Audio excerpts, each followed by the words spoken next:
Hello students, welcome to my YouTube channel. Students, आज से हम लोग स्टार्ट कर रहे हैं क्लास 10th का पहला चैप्टर रियल नंबर्स। इस वीडियो में हम लोग एक्सरसाइज 1.1 का पूरा इंट्रोडक्शन देखेंगे, ठीक है। और जो इसका नेक्स्ट वीडियो होगा उसमें 1.1 का सॉल्यूशन एंड देन उसका नेक्स्ट 1.2 का इंट्रोडक्शन। इस तरीके से हम लोग हर चैप्टर्स को पढ़ेंगे और एनसीईआरटी के सारे क्वेश्चंस का डिटेल सॉल्यूशन भी देखेंगे। तो चलिए स्टार्ट करते हैं। आपका पहला चैप्टर है रियल नंबर्स, ठीक है। तो सबसे पहले पहचानते हैं कि रियल नंबर्स होते क्या है। तो आप लोग स्टूडेंट जानते होंगे कि नेचुरल नंबर क्या होता है। तो अगर नेचुरल नंबर की बात, नेचुरल नंबर आपके क्या होते हैं? नेचुरल नंबर होते हैं आपका 1, 2, 3, 4 डॉट डॉट डॉट। मैं बिल्कुल एकदम बेसिक से स्टार्ट कर रहा हूँ और फिर हम लोग समझेंगे रियल नंबर्स क्या होते हैं, फिर आगे के जो इसके चैप्टर के अंदर के टॉपिक होंगे उसको। अगर हम लोग होल नंबर की बात करें तो होल नंबर आपका क्या होता है? होल नंबर आपके होंगे 0, 1, 2, 3, 4 and dot dot dot infinite तक, ठीक है।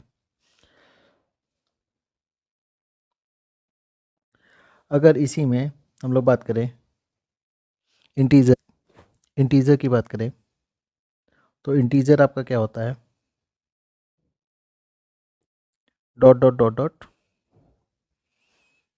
-3, -2, -1, 0, 1, 2, 3 एंड डॉट डॉट डॉट, ठीक। फिर अगर रैशनल नंबर की बात करें तो रैशनल नंबर आपके क्या होते हैं?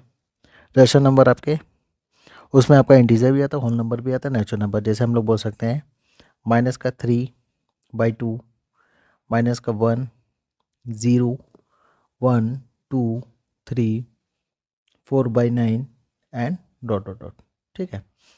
क्योंकि रैशनल नंबर को हम लोग क्या कर सकते हैं, P/Q में डिफाइन कर सकते हैं and Q does not equal to 0, ठीक।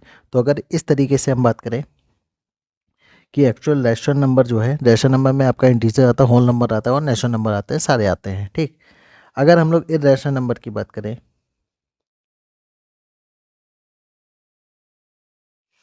इर्रेशनल नंबर आपके कैसे होते हैं? जिनमें आपका पाई आता है, √2 आता है, 3 + √5 आता है, 5 + 3√2 आता है and dot dot dot dot. तो अगर यहाँ से स्टूडेंट ने देखे कि आपका जो नेचुरल नंबर होगा वो आपका सबसे पहले, एंड नेचुरल नंबर में ही आपका क्या होता है? होल नंबर होता है। और होल नंबर में ही आपके सारे क्या होते हैं? इंटीजर होते हैं। और सारे इंटीजर में ही आपके क्या होते हैं? रैशनल नंबर होता है, ठीक है। रैशनल नंबर को हम लोग आर से डिनोट कर रहे हैं, इंटीजर को आई से, और होल नंबर को डब्ल्यू, और नेचुरल नंबर को एन से, जबकि इंटीजर को जेड से करते हैं और रैशनल नंबर को क्यू से करते हैं। और इसी साथ में अगर हम लोग इर्रेशनल नंबर को इधर लिखें, इर्रेशनल नंबर को इधर लिखें, तो आपका ये जो कॉम्बिनेशन बनता है पूरा रैशनल और इर्रेशनल, इसी को हम लोग क्या बोलते हैं? रियल नंबर्स बोलते हैं। क्या बोलते हैं? रियल नंबर्स बोलते हैं। तो जो एक्चुअल में हम लोग का जो रियल नंबर होता है, it is the combination of the rational number और इर्रेशनल नंबर। अगर आपसे कोई पूछे कि what is real number, real numbers क्या होते हैं, तो रियल नंबर्स आपके रैशनल नंबर और इर्रेशनल नंबर का कॉम्बिनेशन होता है, ठीक। तो ये आपके रियल नंबर्स की डेफिनेशन थी। अब हम लोग बढ़ते हैं इसका नेक्स्ट टॉपिक, जो नेक्स्ट टॉपिक है इस चैप्टर में, फंडामेंटल थ्योरम ऑफ अर्थमेटिक। देखिए क्या होती है फंडामेंटल थ्योरम ऑफ अर्थमेटिक कि एवरी कंपोजिट नंबर, चलिए इससे पहले दो नंबर्स का हम लोग डिस्कस कर लेते हैं। और हाँ, कि अगर प्राइम नंबर की बात करें तो प्राइम नंबर क्या होता है? Prime number are those numbers which are divisible by 1, इसको ऐसे लिखते हैं, it is divisible by 1 and itself, 1 and itself. जैसे 3 की बात करें तो 3 ऐसा नंबर है जो इसके फैक्टर क्या होंगे, एक तो 1 होगा और दूसरा 3 होगा। ठीक, एक और एग्जांपल लेते हैं, जैसे 5 ले लेते हैं, 7 ले लेते हैं। तो 5 जो है वो सिर्फ खाली 1 की टेबल में आता है और 5 के टेबल में। 7 भी जो है वो 1 की टेबल में और 7 की टेबल में आएगा। तो मतलब 3 5 7 हो गया आपका। 2 की बात करें तो 2 भी जो है वो 1 की टेबल में आएगा और 2 की टेबल में आएगा। तो ये सारे हमारे 3 5 2 7 11 ये सब क्या हैं, आपके प्राइम नंबर हैं। कंपोजिट नंबर क्या होता है? What is composite number?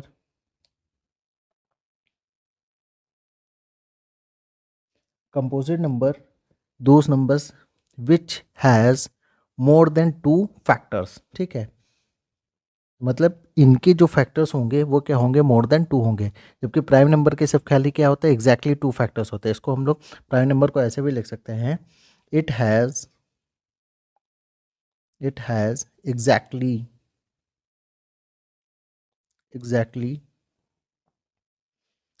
2 factors. और कंपोजिट नंबर जो होंगे, इट हैज़ मोर देन 2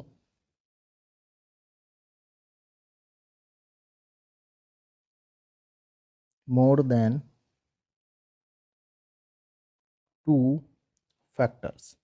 जैसे एग्जांपल में समझिए कि अगर मैंने एग्जांपल में कह लिया 4 ले लिया, तो 4 के क्या क्या फैक्टर्स होंगे? 4 का आपका फैक्टर होगा 1 2 4। यहाँ पे कितने फैक्टर्स आ रहे हैं? 1 2 3। कितने फैक्टर्स आ रहे हैं? 3 फैक्टर्स आ रहे हैं।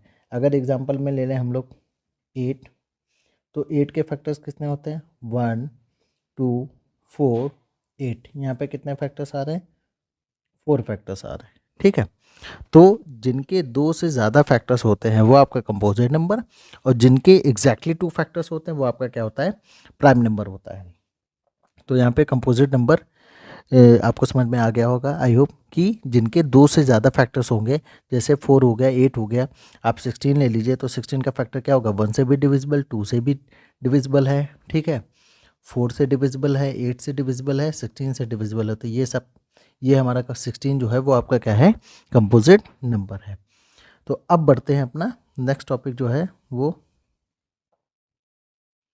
हाँ, फंडामेंटल थ्योरम ऑफ अर्थमेटिक। ये आपको पढ़ना है। क्या है फंडामेंटल थ्योरम ऑफ अर्थमेटिक? यहाँ पे आपका कंपोजिट था, तभी मैंने आपको बताया कि कंपोजिट नंबर क्या होता है।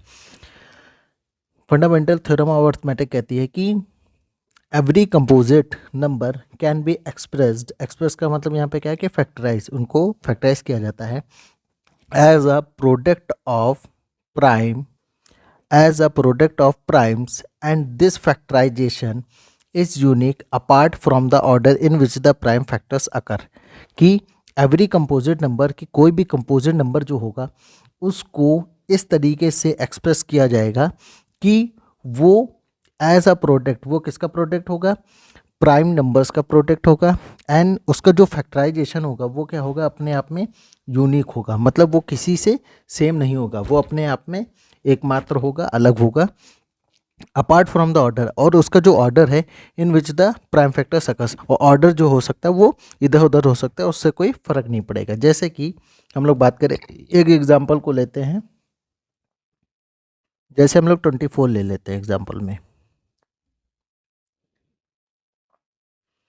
एग्जांपल में 24 ले लेते हैं। तो 24 का अगर हम लोग क्या करें, फैक्टर निकालें, तो 24 का आपका आएगा 2 1 2, 2 2 12, 2 6 12, 2 3 6, और 3 1 3। मतलब यहाँ पे 24 को हम लोग किस तरीके से लिख सकते हैं? 2 इंटू 2 इंटू 2 इंटू 3। ठीक है, 24 एक क्या है? आपका कंपोजिट नंबर है। तो every composite number can be express, इसको एक्सप्रेस का मतलब इसको इस तरीके से फैक्टराइज किया गया है कि जो भी ये इसका जो प्रोडक्ट होगा वो क्या होगा? प्राइम नंबर होगा। देखिए आपका 2 भी प्राइम नंबर है, 2 प्राइम नंबर, 2 प्राइम नंबर और 3 भी प्राइम नंबर, ये सारे प्राइम नंबर हैं, और इसका जो फैक्टराइजेशन है वो क्या होगा? यूनिक होगा।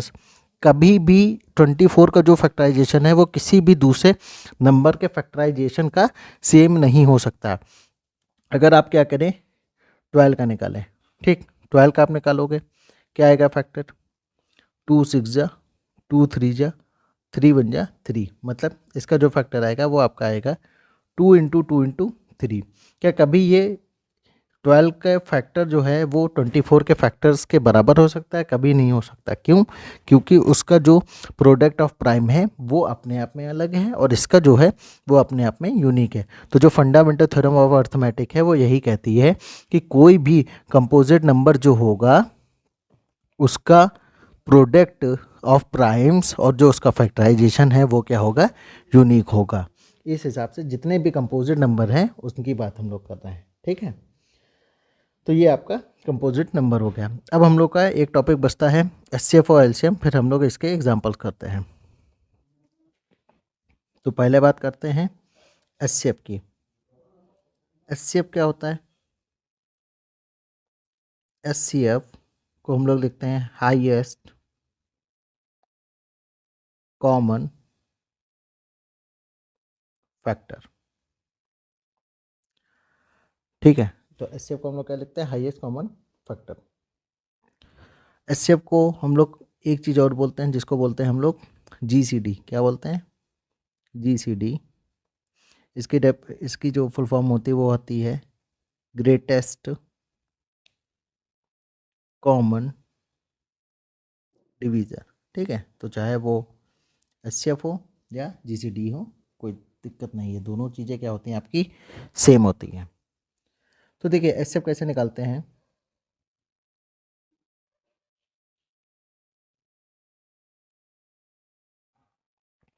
अगर कोई दो नंबर हैं, जैसे हम लोग क्या ले लेते हैं, एक ले लेते हैं 6,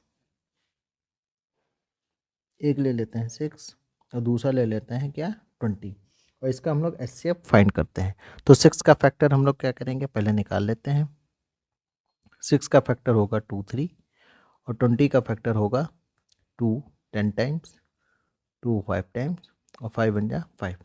मतलब हम लोग लिखेंगे 6 इजकल टू 2 इंटू 3, इसको ऐसे दूसरे कलर से कर देते हैं, 2 इंटू 3, और 20 को क्या लिख सकते हैं? 2 इंटू 2 इंटू 5, ठीक है।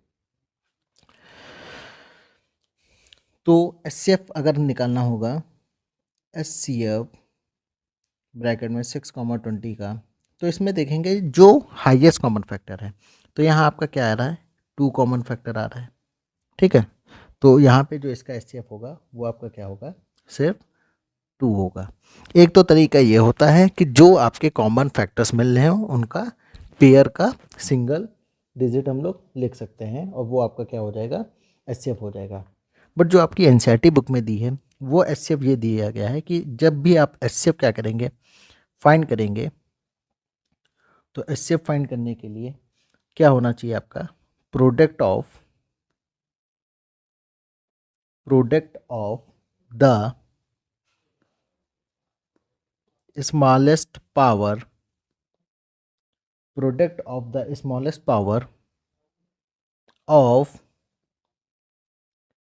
Each common prime factor, each common prime factor in the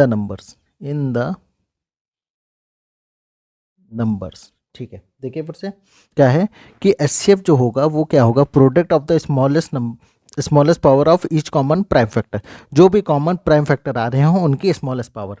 तो देखिए इसको पहले हम लोग इस तरीके से लिख सकते हैं 2 इंटू 3, और इसको क्या लिख सकते हैं? 2 की पावर 2 इंटू 5।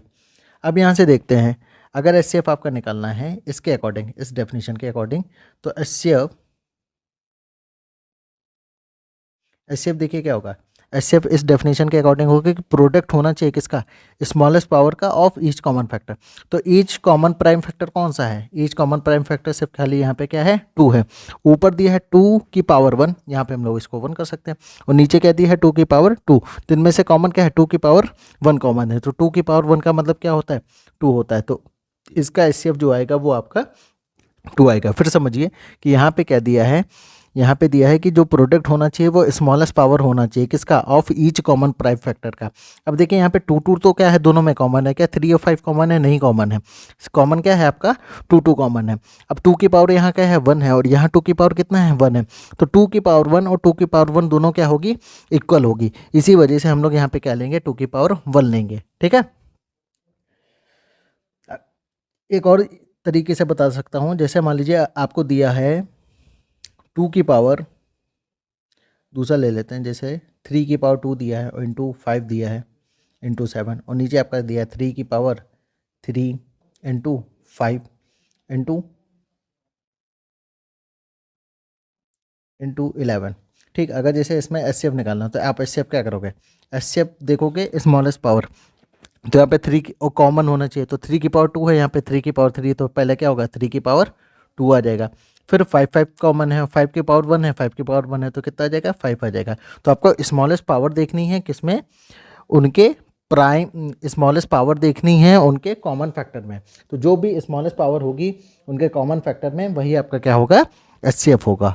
एक तरीका ये है, नहीं तो आप इस तरीके से भी समझ सकते हैं कि जो भी कॉमन फैक्टर हो उनका पेयर बना के उनमें से एक नंबर को लिखना है। ठीक, ये आपका हो गया एचसीएफ। अब बढ़ते हैं एलसीएम की तरफ। एलसीएम क्या होगा, एलसीएम आपका होगा लीस्ट कॉमन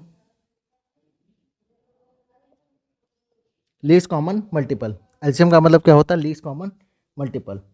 ठीक है, तो अगर जैसे मान लीजिए किसी का निकालना है, जैसे 620 की ही बात करते हैं, एलसीएम निकालना है 620 का, तो 6 का आपका फैक्टर क्या आएगा, 6 का फैक्टर आएगा 2 इंटू 3, और इसका आएगा 2 इंटू 2 इंटू 5। ठीक, तो देखिए एलसीएम में क्या करते हैं, अगर मान लीजिए एलसीएम निकालना है, इसको लिखने का ढंग ऐसे होगा, एलसीएम ब्रैकेट में 6,20 इक्वल टू, एलसीएम अगर निकालना होगा तो एलसीएम हम लोग लिखेंगे, एलसीएम में क्या होता है, एक तो पहले कॉमन देखते हैं, तो कॉमन यहाँ पे क्या आ रहा है आपका 2 आ रहा है, और कॉमन के अलावा जो भी नंबर, जो भी प्राइम फैक्टर बचेंगे उनका सबको हम लोग एज इट इज़ ही लिख देंगे। जैसे यहाँ पे 2 पेयर था, 2 का पेयर था, तो 2 कहाँ आ गया, एक यहाँ पे आ गया, और जो भी प्राइम फैक्टर बचे, आपका 3 बचा, 2 बचा, 5 बचा, सबकी मल्टीप्लाई कर देंगे, तो 2 3 जा 6, 6 2 जा 12, और 12 5 जा 60। तो इसका जो एलसीएम होगा वो कितना होगा, 60 होगा। इसका जो एलसीएम होगा वो आपका कितना होगा, 60 होगा। अब फिर से समझिए कि जो भी कॉमन होंगे वो तो लिखने ही हैं, जैसे एसएफ में लिखते थे, उसके अलावा जो भी नंबर्स हैं प्राइम फैक्टर उनको भी लिखना है। बट जो आपके एनसीईआरटी में दिया है वो क्या दिया है, एलसीएम निकालने का तरीका वो आपका दिया है कि product of the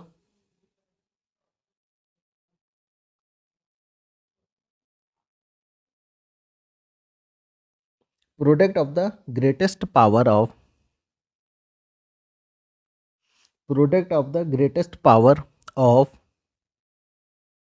each prime factor involved in the numbers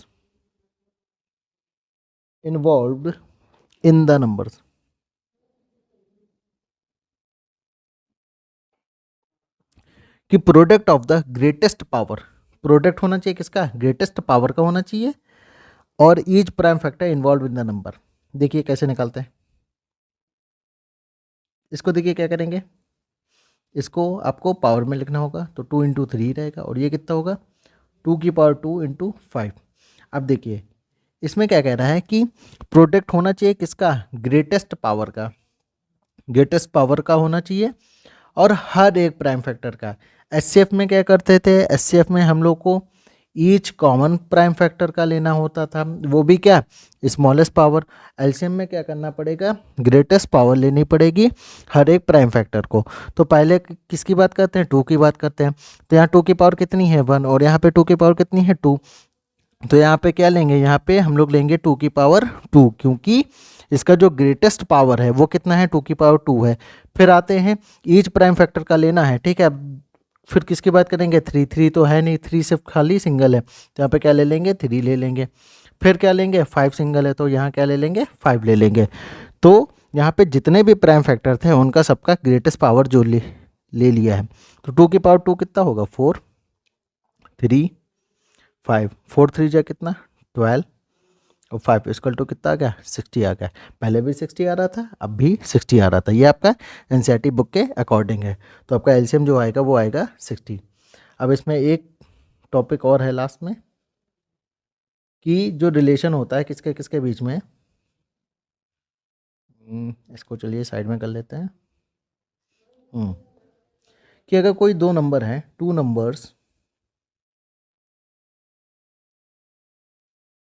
numbers A and B, तो उनके बीच का रिलेशनशिप ये होता है कि LCM of two number multiply by HCF of same number is equal to product of that two numbers. कि किसी भी दो नंबर का एलसीएम और एचसीएफ की जब आप मल्टीप्लाई करेंगे कि तो उन दोनों नंबर का प्रोडक्ट के बराबर आपका आंसर आएगा। ठीक है, तो इसी बेस पर हम लोग क्या करते हैं, कुछ क्वेश्चंस करते हैं। तो पहले तो देखते हैं ये क्वेश्चन, एग्जाम्पल 1 2। चलिए पहले क्या करते हैं, क्वेश्चन नंबर 2 एग्जाम्पल 2 करते हैं। एग्जाम्पल 2 क्या है, find the LCM and HCF 6 and 20 by the prime factorisation. हम लोग को क्या करना है, एलसीएम भी निकालना है और एचसीएफ निकालना है 6 and 20 का। तो अभी हम लोगों ने आई थिंक निकाला था, तो कर देते हैं। तो 6 और 20 दोनों का एलसीएम एचसीएफ निकालना है। तो 6 का निकालेंगे, तो 6 का कितना होगा, 6 का प्राइम फैक्टर 2 3 जा 6, तो 6 को हम लोग लिख सकते हैं 2 into 3। और 20 का लिख सकते हैं, 20 का क्या लिखेंगे, 20 का करते हैं प्राइम फैक्टर 2 10 टाइम्स 2 5 जा एंड 5 1 जा, मतलब इसका फैक्टर होगा 2 into 2 into 5। अब पहले क्या निकालना है, एलसीएम एचसीएफ निकालना है। तो एचसीएफ का क्या होता है, एचसीएफ क्या होता है कि each product of the smallest power. ठीक है, इसको इस तरीके से लिखते हैं 2 into 3 और 2 की पावर 2 into 5। क्या होता है, product of the smallest power of each common factor. Each common मतलब कॉमन फैक्टर का निकालना है। तो यहाँ 2 की पावर 2 है, यहाँ 2 की पावर 1 है, तो कॉमन क्या है इसमें 2 की पावर 1, मतलब इसका आंसर क्या आएगा आपका 2 आएगा। ठीक, एलसीएम निकालते हैं। तो एलसीएम क्या होता है, एलसीएम होता है product of the greatest power of the each common factor, sorry product of the greatest power of each prime factor, मतलब ईच प्राइम फैक्टर का हम लोग का ग्रेटेस्ट पावर लेना है। तो यहाँ पे 2 है, यहाँ पे कितना 2 की पावर 2 है, तो यहाँ पे हम लोग क्या लेंगे 2 की पावर 2 ग्रेटेस्ट पावर लेनी है। फिर इसके बाद 3 ले लेंगे और फिर इसके बाद क्या ले लेंगे 5 ले लेंगे, क्योंकि सारे प्राइम फैक्टर आने चाहिए। तो 2 की पावर 2 इंटू 3 इंटू 5, इसको सॉल्व करेंगे कितना आएगा 4 इंटू 3 इंटू 5, तो कितना आ जाएगा 4 3 जा 12 12 5 जा 60, तो आपका आंसर आएगा डायरेक्ट 60। ठीक है, तो ये आपका हो जाएगा एलसीएम। अब बढ़ते हैं एग्जाम्पल थर्ड की तरफ। एग्जाम्पल थर्ड क्या है कि find the HCF 96 and 404 by the prime factorisation, hence find their LCM. हम लोग को क्या करना है, प्राइम फैक्टराइजेशन की हेल्प से इसको सॉल्व करना है। तो हम लोग क्या करेंगे, अपना फॉर्मूला लगा लेंगे। क्या होता है फॉर्मूला कि HCF of 96, 404 multiply by LCM of 96, 404 is equal to 96 into 404। ठीक, यहाँ पे क्या करते हैं, एचसीएफ फाइंड कर देते हैं और एलसीएम फाइंड हो ही जाएगा। तो हम लोग क्या करेंगे, यहाँ पे LCM 96 404 equal to 96 into 404 upon में क्या आ जाएगा, इसका एचसीएफ आ जाएगा। तो एचसीएफ अभी निकाल लेते हैं। ठीक है, दोनों तरीके से कर सकते हैं, इसको सिंपल वे में कर सकते थे, वैसे भी कर सकते थे। तो हम लोग क्या करते हैं, एलसीएम निकाल लेते हैं जल्दी से। तो एलसीएम निकालने सॉरी एचसीएफ निकालने के लिए 96 का हम लोग को निकालना पड़ेगा फैक्टर और 404 का। तो 96 का अगर निकालें तो 96 का 2 से लेके जाएंगे 48 टाइम्स, फिर 2 से 24 टाइम्स, फिर 12 times, 6 time, 3 times and then 3 1। तो 96 का जो फैक्टर आएगा वो 1 2 3 4 5, 2 की पावर 5 इंटू 3। और 404 का निकाल लेते हैं, 2 2 जो 2 1 0 1, मतलब इसका क्या होगा 2 की पावर 2 इंटू 101, ठीक है। तो इसका अगर एच निकालें तो एच इसका क्या होगा, HCF 96,404 इक्वल टू, लिखने का यही तरीका होता है कि HCF और जो भी 2 नंबर्स का या 3 नंबर्स का हम लोग निकाल रहे हैं उसको ब्रैकेट में कॉमा लगा के। तो HCF क्या होता है, HCF होता है product of the smallest power of common factor. तो कॉमन फैक्टर यहाँ पे कितना है, 2 आ रहा है, और स्मॉलेस्ट पावर क्या है, 2 की पावर 2, तो 2 की पावर 2 आ जाएगा, मतलब 2 की पावर 2 इक्वल टू 4। तो इसका जो HCF होगा वो कितना आएगा, 4 होगा। अब हम लोग यहाँ पे क्या करेंगे, डायरेक्ट इसमें वैल्यू पुट कर देंगे, तो आपका हो जाएगा 96 इंटू 404 अपॉन का क्या करेंगे, 4 से डिवाइड कर देंगे। क्यों, क्योंकि यहाँ पे HCF था, तो 4 को यहाँ से मल्टीप्लाई करेंगे 101 आ जाएगा, और 96 की मल्टीप्लाई 101 से बात करेंगे तो यहाँ पे कितना आ जाएगा, 96 और 96 इंटू मतलब 9696 इसका आंसर हो जाएगा, ठीक है। अब बढ़ते हैं एग्जाम्पल 4 की तरफ। एग्जाम्पल 4, हाँ एग्जाम्पल 4 है। एग्जाम्पल 4 में क्या करना है कि HCF और LCM निकालना है प्राइम फैक्टराइजेशन की तरह से, ठीक है। तो 6 72 120 इक्वल टू 2 3 जा 6, 2 इंटू 3, 72 क्या करेंगे 2, 36 जा 2 18 टाइम्स, 2 9 जा 3 3 जा और 3 1 जा। तो मतलब इसका जो होगा वो कितना होगा, 2 इंटू 2 इंटू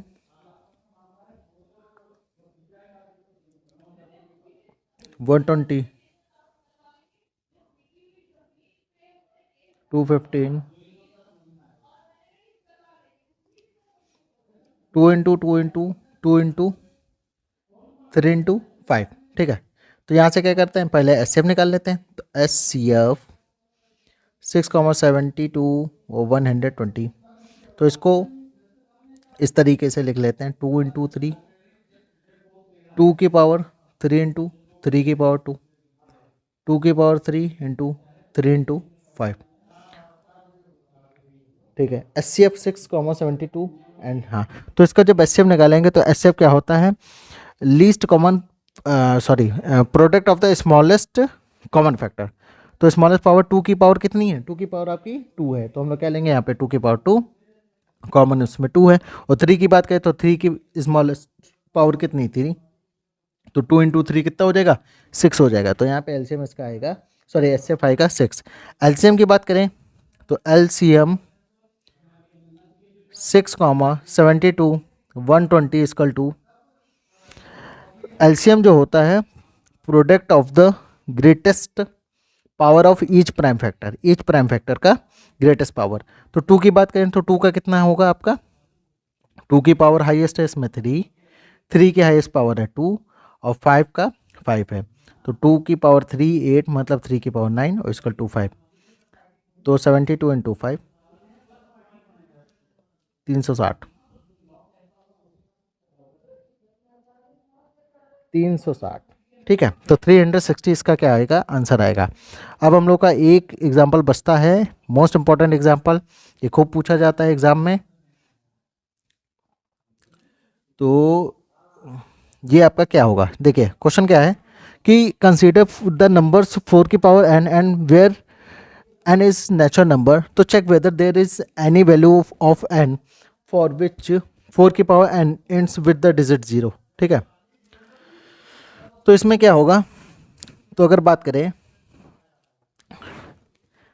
कि 4 की पावर n कि अगर कंसीडर की बात करें कि कंसीडर द नंबर्स 4 की पावर n, क्या रहा है क्वेश्चन कि अगर 4 की पावर n में n आपका क्या है, नेचुरल नंबर है, और n की जगह कुछ ऐसा रखा जाए कि इसका स्क्वायर करने पे या क्यूब करने पे या n की वैल्यू ऐसी रखने पर कि इसका जो आंसर आए उसकी लास्ट डिजिट में 0 आ जाना चाहिए, तो ये क्या करेगा, आपका आंसर होगा। मतलब कि इस तरीके से क्वेश्चन पूछ रहा है कि 4 की पावर n में हम लोग को चेक करना है कि n की जगह ऐसी वैल्यू कुछ पुट करी जाए कि लास्ट में क्या आ जाए, इसका 0 आ जाए, ठीक है। तो सबसे पहले हमें ये समझना पड़ेगा कि किसी भी नंबर की डिजिट एंड डिजिट 0 तब हो सकती है जब उसका फैक्टर क्या हो, 2 और 5 हो। जैसे अगर हम लोग 3 की बात करें, 3 में 0 तभी आ सकता है जब 3 की मल्टीप्लाई हम लोग किससे करें, 2 और 5 से। कितना आएगा, 30 आ जाएगा। मतलब कि जब आपका 2 और 5 किसी भी नंबर का फैक्टर होगा तभी उस नंबर के एंड में 0 आएगा। तो आप ऐसे ध्यान रखिए कि अगर किसी भी नंबर का फैक्टर 2 और 5 हो रहा है तो उसकी एंड डिजिट में 0 आएगा। तो देखिए इसमें क्या है, 4 की पावर n है, तो 4 की पावर n का फैक्टर देखिए क्या है, 4 की पावर n। तो 4 को हम लोग क्या लिख सकते हैं, 4 को हम लोग लिख सकते हैं 2 की पावर 2 और ऊपर क्या आ जाएगा, n आ जाएगा। मतलब इसको क्या लिख सकते हैं, 2 इंटू 2 और ब्रैकेट में n। ठीक है, मतलब यहाँ पे जो 4 का फैक्टर है वो कितना है, 2 इंटू 2। यहाँ पे क्या नहीं है, 5 नहीं है, मतलब 5 is not a factor of 4 की power n। So it can not be possible to end with the digit 0। तो हम लोग यहाँ पे लिखेंगे कि 5 is not a factor of 4 to की power n, so it is not possible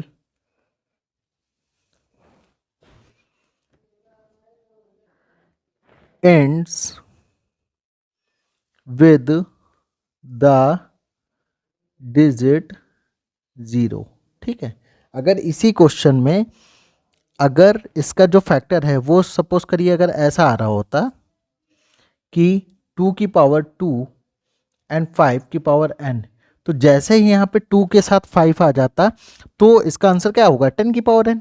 तो इसकी डिजिट में क्या हो जाता, लास्ट डिजिट क्या होती, 0 होती। अब चूंकि यहाँ पे है नहीं 5 तो ये पॉसिबल नहीं है, तो हम लोग का आंसर होगा कि 5 is not a factor of 4 की power n, so it is not possible ends with the digit 0। तो स्टूडेंट वीडियो कैसा लगा हो कमेंट सेक्शन बॉक्स में जरूर बताइएगा। चाहे नया चैनल को सब्सक्राइब करिए, वीडियो को ज़्यादा से ज़्यादा शेयर करिए।